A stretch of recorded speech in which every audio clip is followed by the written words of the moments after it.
秀秀今天跟大家分享一道南瓜非常好吃的做法。家里南瓜太多，不妨试试这种做法，真的非常不错。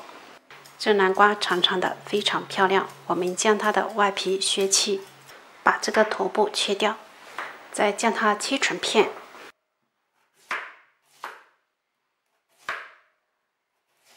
切到这里，再对半切开，将里面的瓜瓤去掉。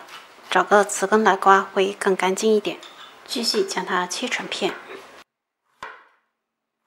刚才这些比较大块的也对半切开。切好的南瓜片放上来，并将它铺平整，将它放在太阳下晒至6、7成干。晒南瓜一定要选择好的天气，不然没晒干就已经坏掉了。晒的南瓜是这种半干的状态。放在瓶中，用清水多清洗几遍，将它清洗干净，并且将它拧干水分，装碗备用。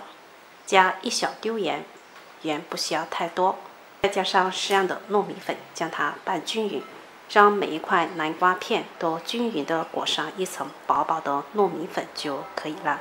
拌均匀后，直接将它放在蒸屉上，冷水上锅，盖上盖子，大火煮开后再蒸5分钟就可以了。时间不要过长的话，就像我这样蒸出来会比较烂。摊均匀后，直接将它放在太阳下暴晒1、2天。